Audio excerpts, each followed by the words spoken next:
Magnetism में आगे हमने करना है और हमें करेंगे यहाँ कुछ terms terms related to magnetism.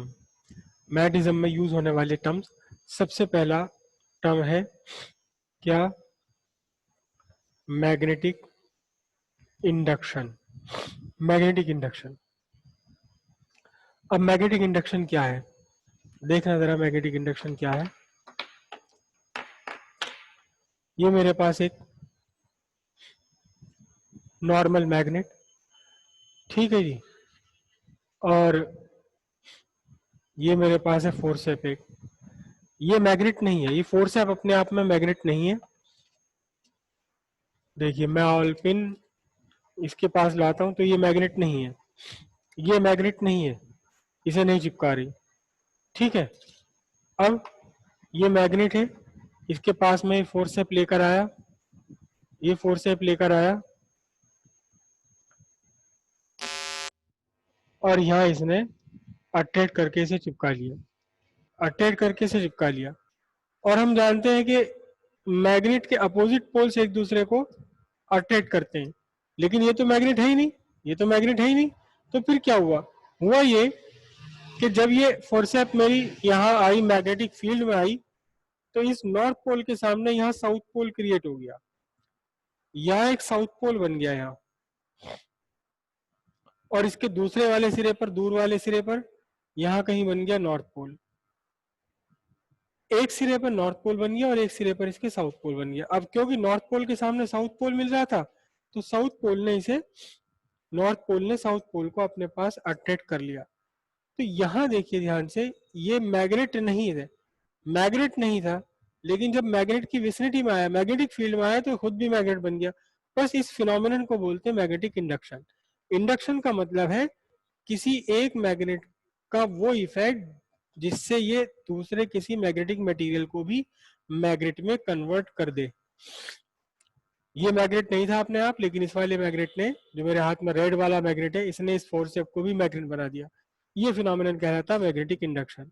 ऐसे इसके साथ होता है, ये अपने आप में मैग्नेट नहीं है, लेकिन जब मैग्नेटिक फील्ड में आई, तो फिर इसका नजदीक वाला सिरा साउथ पोल, दूर वाला ये नॉर्थ पोल के सामने वाला साउथ पोल बन गया, नॉर्थ साउथ ने एक दूसरे को अट्रैक्ट कर लिया।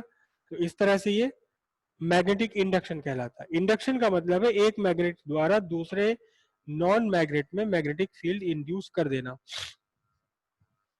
ये नॉर्थ पोल था मेरे मैग्नेट का, तो यहाँ क्या हुआ, ये मैंने कील रखी है, कील या ऑल पिन, ऑल पिन का जो नॉर्थ पोल के सामने वाला सिरा है, ये साउथ पोल बन गया, दूसरा वाला सिरा बन गया नॉर्थ पोल, और ये नॉर्थ साउथ एक दूसरे को अट्रैक्ट करने लगते हैं। तो ये हम कहेंगे कि इस कील में इंडक्शन हुआ। किस चीज का इंडक्शन हुआ? मैग्नेटिज्म इंड्यूस हो गया इसके अंदर, मैग्नेटिज्म इंड्यूस हो गया इस कील के अंदर। ओके। उसके बाद नेक्स्ट टर्म है हमारी मैग्नेटाइजिंग फोर्स। मैग्नेटाइजिंग फोर्स क्या है? मैग्नेटाइजिंग फोर्स क्या है, देखिए, अभी इस मैग्नेट ने किसी दूसरे के अंदर, किसी दूसरे लोहे के टुकड़े अंदर, लोहा भी हो सकता है, निकल भी हो सकता है, कोबाल्ट भी हो सकता है, फेरोमैग्नेटिक मटेरियल, एक मैग्नेट ने फेरोमैग्नेटिक मटेरियल के अंदर मैग्नेटिज्म इंड्यूस कर दिया। ये फिनोमिनन है मैग्नेटिक इंडक्शन। लेकिन इस इस परमानेंट मैग्नेट के मैग्नेटिक फील्ड ने यहाँ एक फोर्स लगाई, इसे फोर्स कर दिया, जबरदस्ती करी इसके साथ, चल मैग्नेट बन, मैग्नेट बन, मैग्नेट बन, मैग्नेट, फोर्स लगाई। बस वही चीज कहलाती है मैग्नेटाइजिंग फोर्स। किसकी प्रॉपर्टी है ये उस मैग्नेट की प्रॉपर्टी है जिस मैग्नेट से आप दूसरे के अंदर मैग्नेटिज्म इंड्यूस करा रहे हो। इसे हम रिप्रेजेंट करते हैं एच, और ये एक वेक्टर क्वांटिटी, क्योंकि डायरेक्शन होती है, कहाँ नॉर्थ पोल बनना, कहाँ साउथ पोल बनना है, ये डिसाइड हो जाता है मैग्नेटिक फील्ड से, इसीलिए वेक्टर क्वांटिटी है। ठीक है, ध्यान देखिए आप, अगर मेरे पास एक ये छोटा सा मैग्नेट है, एक छोटा सा मैग्नेट है मेरे पास ये, तो इसमें मैग्नेटिक इंडक्शन भी हल्का सा ही होगा, हल्का सा ही होगा, क्योंकि इसकी मैग्नेटिक फील्ड कम है। मेरे पास अगर बड़ा मैग्नेट है, लो जी मैंने दो मैग्नेट एक साथ जोड़ लिए, तो अब ये ज्यादा स्ट्रांग हो गया, अब इसमें मैग्नेटिक इंडक्शन ज्यादा होगा। आप फील कर लो कि अब ये ज्यादा दूर से अपने अंदर अपने आप को अट्रैक्ट कर रहा है। यहाँ देखना जरा, ये उतना अट्रैक्ट नहीं कर पा रहा था, यहाँ से बहुत दूर से अट्रैक्ट नहीं कर पा रहा था। लेकिन जब मैंने इसको डबल कर दिया, इसकी स्ट्रेंथ दुगनी कर दी है, ये दुगनी स्ट्रेंथ कर दी, तो अब ये देखिए बहुत तकड़ी मैग्नेटाइजिंग फोर्स हो गई। अब ये बहुत ज्यादा मैग्नेटाइज हो रहा है मेरा फोर्स है। तो ये जो मैग्नेटाइजिंग फोर्स है, ये मैग्नेटिक फील्ड के डायरेक्टली प्रोपोर्शनल है। उल्टा लिख दिया मैंने, magnetising force directly proportional to strength of magnetic field. जितना स्ट्रॉन्ग मैग्नेटिक फील्ड होगा उतना ही ज्यादा वो दूसरे के अंदर मैग्नेटिज्म क्रिएट कर देगा, H directly proportional to B. या प्रोपोर्शनलिटी हटाने के लिए हम यहाँ एक कांस्टेंट लगाते हैं म्यू, और म्यू कहा जाता है मैग्नेटिक परमीबिलिटी। म्यू कहा जाता है मैग्नेटिक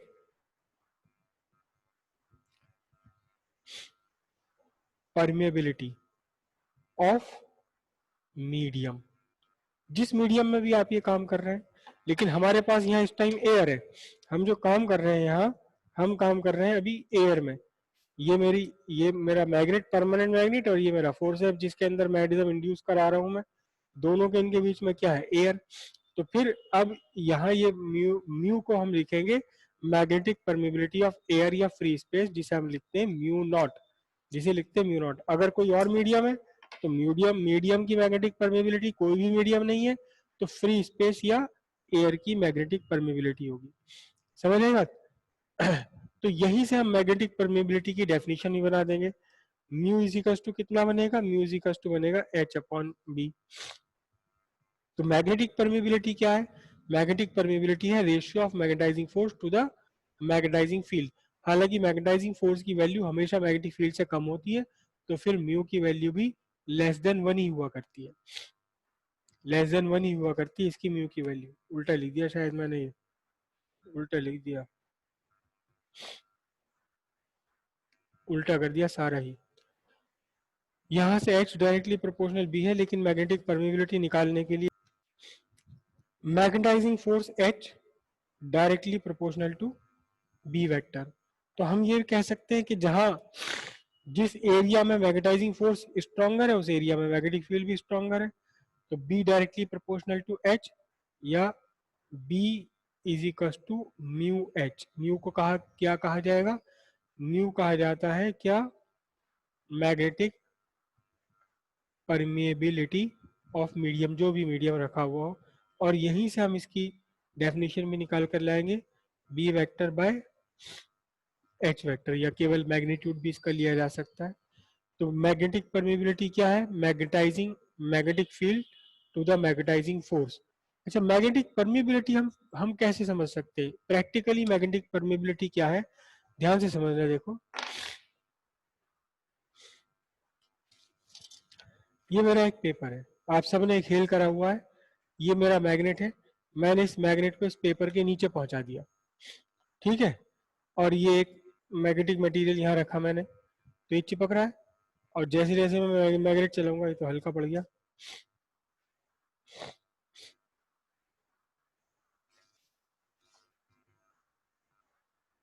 ये देखिए, ये मेरा मैग्नेट से चल रहा है, क्योंकि नीचे मैं मैग्नेट चला रहा हूँ इसके, ये मैग्नेट है और इधर ये चल रहा है मैग्नेट के साथ साथ।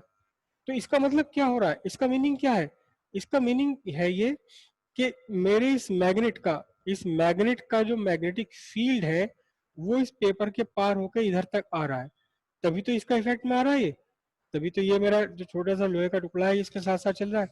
तो इसने क्या किया, इस पेपर ने, इस पेपर ने मैग्नेटिक फील्ड को अपने अंदर से पार जाने दिया। मेरा तो मैग्नेट यहाँ से रखा हुआ, ये देखिए ये मैग्नेट है, ये मैंने यहाँ रखा मैग्नेट, लेकिन ये दूसरी तरफ यहाँ भी चिपक जाएगा, ये बढ़िया चिपक गया और इस मैग्नेट के साथ साथ चले गए। तो क्या हुआ कि इस मैग्नेट का जो मैग्नेटिक फील्ड है वो इस पेपर के पार निकल गया, यानी इस पेपर ने अलाउ कर दिया, पेपर ने परमिट कर दिया अपने अंदर से मैग्नेटिक फील्ड पास होने के लिए। पेपर ने अलाउ कर दिया, अलाउ का मतलब होता है परमिट कर दिया, परमिट कर दिया किसे, परमिट कर दिया मैग्नेटिक फील्ड को, कैसे, टू पास थ्रू, अपने अंदर से पास होने के लिए परमिट कर दिया। बस यही प्रॉपर्टी परमिएबिलिटी है, यही प्रॉपर्टी मैग्नेटिक परमिएबिलिटी है। मेजर कैसे करेंगे, जितना भी मैग्नेटिक फील्ड है उसको मैग्नेटाइजिंग फोर्स से आप डिवाइड कर दीजिए तो मैग्नेटिक परमिबिलिटी आ जाएगी। अगर अभी तो मेरे केस में ये था पेपर की मैग्नेटिक परमिबिलिटी, अगर पेपर नहीं है कुछ और कुछ भी नहीं है फ्री स्पेस है तो फ्री स्पेस की मैग्नेटिक परमिबिलिटी हो जाएगी। समझ आ गई बात। और फ्री स्पेस के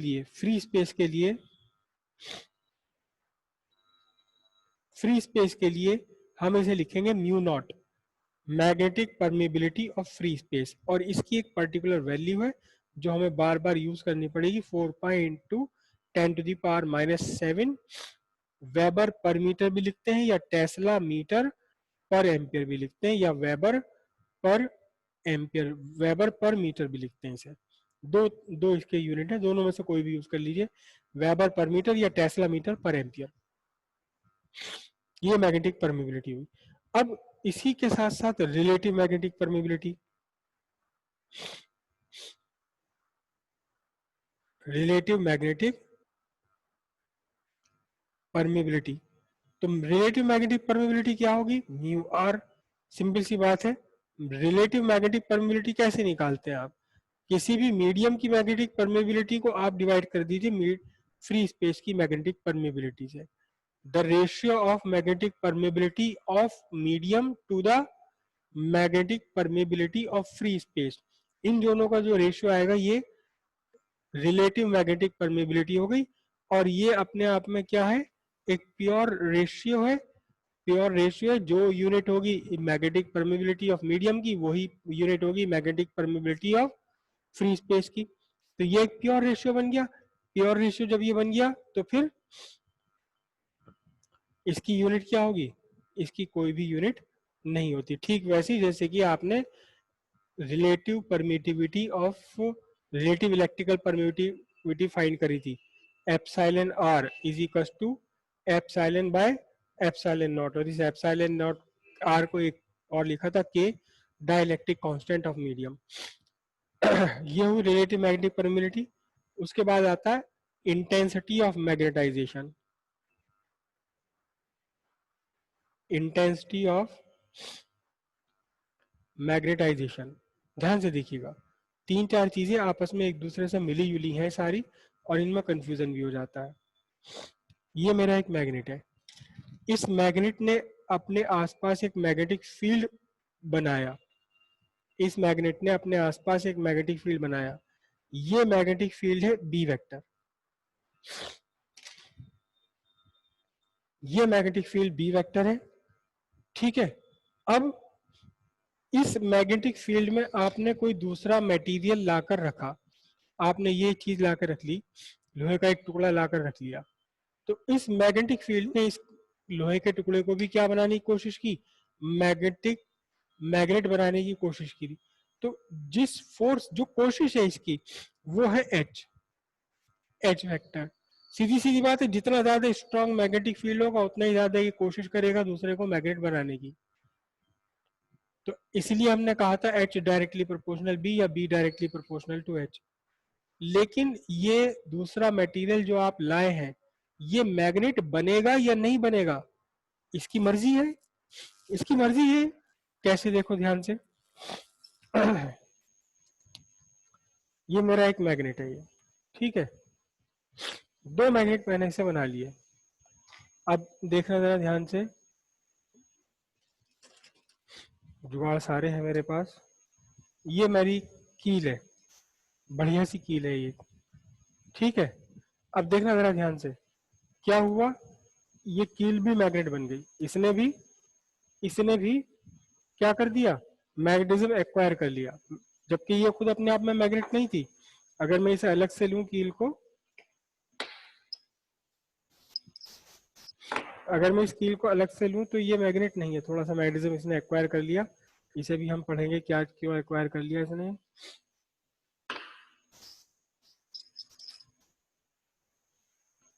ये रही, ये मैग्नेट अपने आप में, ये कील अपने आप में मैग्नेट नहीं है, इसका मैग्नेटिज्म मैंने रिड्यूस करा दिया जबरदस्ती। अब ये मैग्नेट नहीं है, लेकिन जब ये कील दूसरे मैग्नेट के इन्फ्लुएंस में आई, दूसरे मैग्नेट के इन्फ्लुएंस में आई, तो ये खुद भी क्या बन गई, ये खुद भी मैग्नेट बन गई।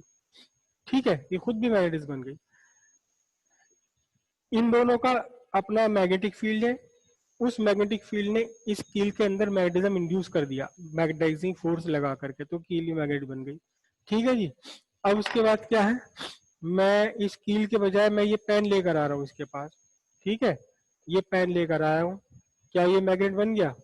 क्या ये मैग्नेट बन गया? नहीं बन रहा है। तो कह रहा है मैं तो नहीं बनू मैग्नेट, तुम्हारे नहीं, मतलब ही नहीं, इसकी प्रॉपर्टी नहीं है, इसकी टेंडेंसी नहीं है मैग्नेट बनने वाली है, प्लास्टिक की चीज है, मैग्नेट क्यों बन जाएगी भाई? तो आप जब मैग्नेटिक फील्ड में लाते हैं, आपने मैग्नेटिक फील्ड में किसी ऑब्जेक्ट को लाया, तो ऐसा नहीं कि आपकी चलेगी, क्योंकि मैग्नेट ला रहा हूँ मैं, बहुत टेढ़ा वाला मैग्नेट ला रहा हूँ, बहुत स्ट्रॉन्ग वाला मैग्नेट, बन चल मैग्नेट बन, ये क्या मैं तो नहीं बन रही मैग्नेट। तो इसमें कितना मैग्नेटिज्म आ जाना है डिपेंड करेगा खुद इसकी अपनी प्रॉपर्टी पर, उसे हम बोलेंगे intensity of magnetisation. Intensity of magnetisation, magnetic field B जिस मैग्नेट के द्वारा आप इंड्यूस करा रहे हैं वो मैग्नेटिक फील्ड की स्ट्रेंथ मैग्नेटिक फील्ड बी, इस मैग्नेटिक फील्ड ने जितना फोर्स लगाया दूसरी बॉडी पर मैग्नेटिज्म इंड्यूस करने के लिए, वो हो गया एच वेक्टर। और कितना मैग्नेट बना इसके अंदर, कितनी किस हद तक ये मैग्नेट में कन्वर्ट हो गई, ये है इंटेंसिटी ऑफ मैग्नेटाइजेशन। सबको क्लियर हो गई इतनी बात? किसी को कंफ्यूजन हो तो जरा पूछिए, माइक को ऑन कीजिए अपना।